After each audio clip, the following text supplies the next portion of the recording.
Hi, I'm going to talk today about the greatest reading I did in 2022. Um, I'd spent the first part of the year out of the country in Mexico. And when I came back to New York in June, I was once, so all these books that I read that I'm going to talk about came to me and I read since June. So the first one, I was browsing the Mid-Manhattan Library uptown. You know, that's what I do sometimes. I need something to read. I'm in the library. I take something back. I don't collect books. I don't, I have collected books in the past, but then, my life changed. I lost an apartment I had here in New York. I had all of Theodore Dreiser's fiction. That went out. I got rid of a lot of books that I really loved, but I wasn't going to read them again. I don't really read things more than once, so it doesn't make sense for me to really hold and hoard books. It's nice that, people buy books by writers that are still around, and older writers too, because it keeps them in circulation. But I go to the library. And I was in the Mid-Manhattan Library. It was called the Mid-Manhattan Library. It's up on the 6th Avenue across from the big library with the lions uptown. But this is the library you go and really get the books, the circulation. I don't even know what goes on in the library with the lions. I never go in there. I go to libraries all the time, but I never go in there because the books that you can take out, the books that are circulating, the books I want are in the library across the street, or I order them through the branches. So I was up there browsing around and I needed something. I just walked into the A's and came upon this. Nelson Algren, Never Come Morning, a novel. Now, I had read Algren some years ago, 20 years ago, in one of the books I was talking about in my apartment that went somewhere else, but I had a copy of Walk on the Wild Side, and I read it, and I guess I wasn't really, I don't know, I have various moods to go through and various things that go on with me, and when I read that one, I was just not in a mood to absorb it somehow. So I didn't get it. But this one, I really got it, and this one really spoke to me. This is, he is the novelist of the anti-hero. These are, even though it's 1942, this is ultra-modern. This is the kind of people that we deal with all the time in America now. People like me and others who never really bought into the American dream. We have other weird dreams, the working hard and buying a house and marrying, da-da-da-da-da. We have not lived like that. We hope for stardom. We have weird oddball dreams based on showbiz and information culture and all this stuff that I'm not saying it's good, but I'm saying it is a trend, and it was trending, and it was trending way back with this. 1 million copies of this was sold and read during World War I. And what is it about? It's about the Polish community, poor Polish people in Chicago. And they are really kind of hopeless and not very bright. And it's about a boxer, I think his name is Bruno, and he dreams of being a champ, but he's involved with these small-time hoods, and he's in love with this girl, and he gets together with the girl in this basement, and an event happens after that. And that sets the whole thing at pace. And the novel for me deals with a kind of male guilt and a kind of male showiness, a kind of male pride in what they have as far as a woman, and want to show that off, share it to others. It has the elements that live into current times with these sites that people share porn of their girlfriends and things like that. So he's in love with this girl, but he's also wanting to be one of the boys, and that causes a real horror of a scene with him and his girl. And I related a lot to this book and this scene and that particular drama of this not really knowing how to live and how to love and what it meant, and how to integrate that with the world of men. And it's a terrific book. They are anti-hero novels, so we don't go through the story with one guy who ends up, triumph in the end after he goes through all these things, because no one triumphs in Nelson Algren's novels, because they're all beaten by a system, caught in something that is beyond their control. They're stupid. They don't have the ability to think for themselves and organize and make their lives better. They are tragic novels, and this one is The Boxer,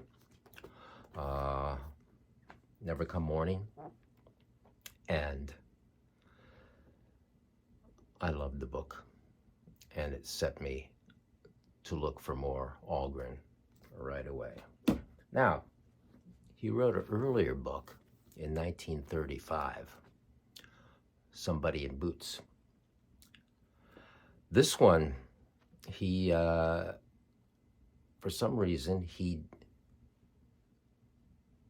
did not like it, so he sort of denied it later on in his career, as if it wasn't worthy. Well, I think it is beyond worthy. I think this is great. This is a real on the road novel. This makes Kerouac look like chitty stuff. This is once again dirt poor people, and it has some autobiography going on in it, apparently, because Algren did ride the rails and things like that. So what goes on is we meet a dirt poor family down on the border of Texas, border of Mexico and Texas, and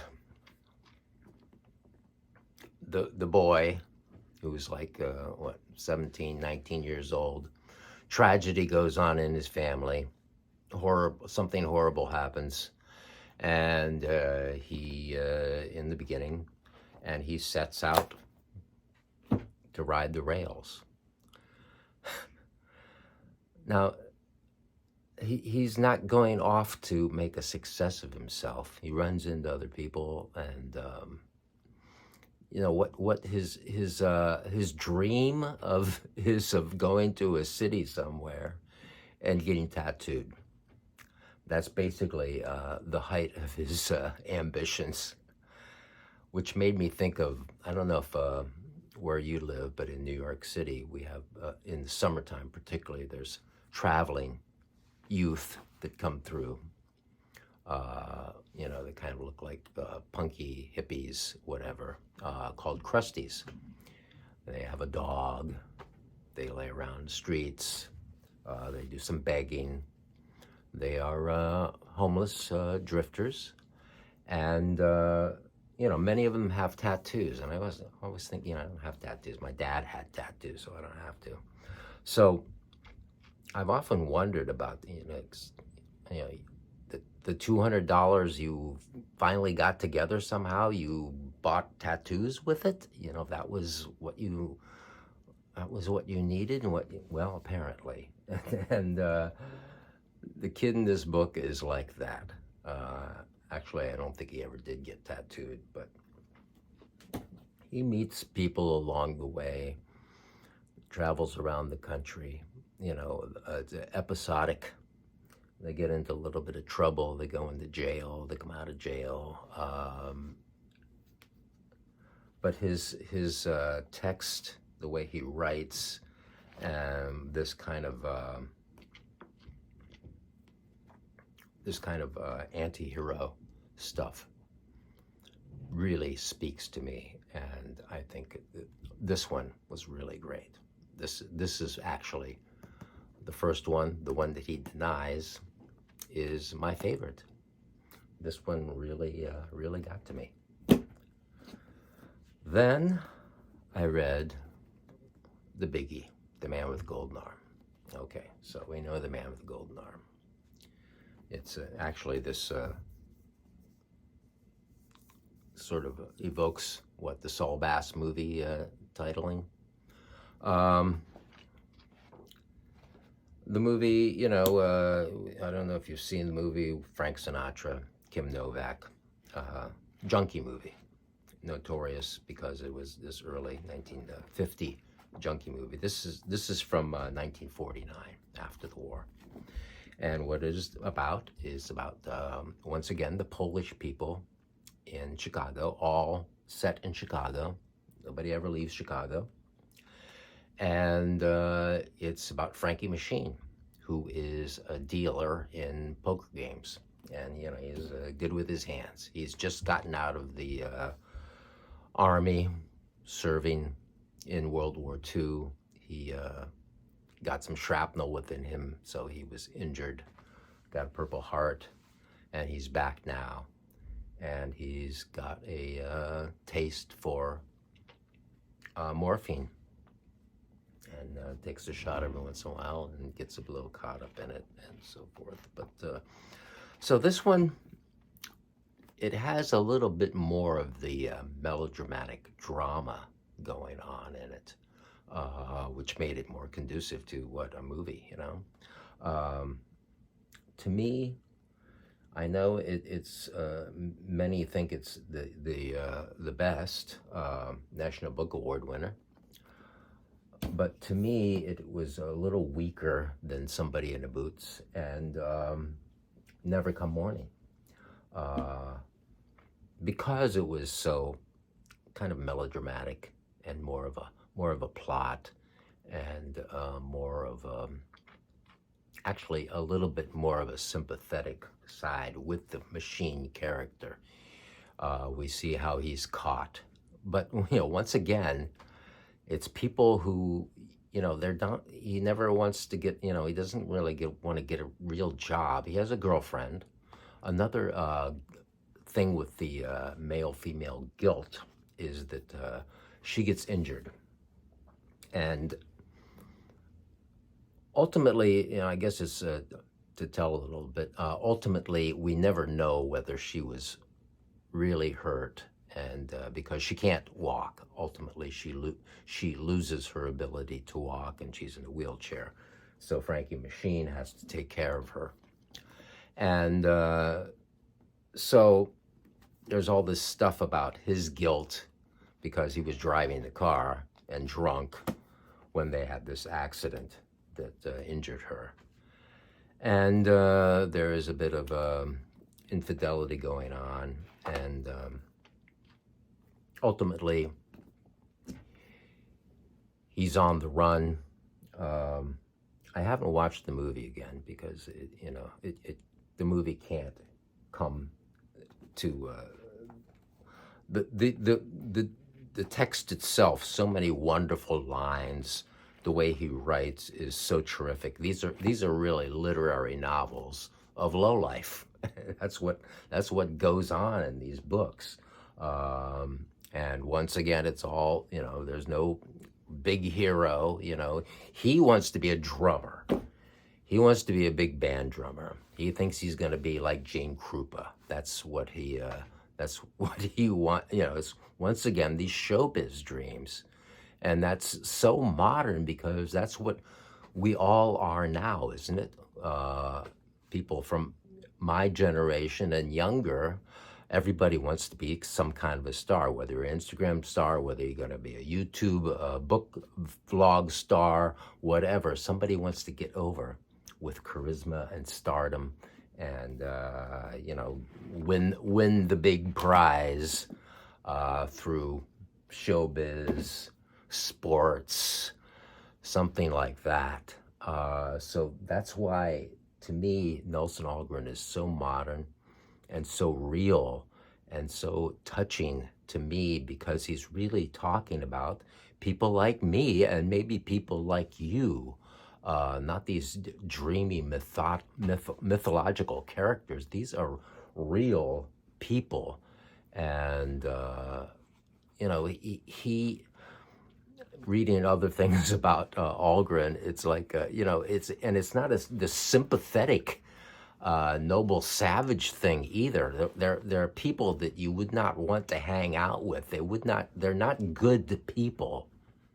They're harmed people. They're people damaged by capitalism, basically. Lost in this crazy competitive culture, looking for their place in it, or not dreaming that there is a place for them in it.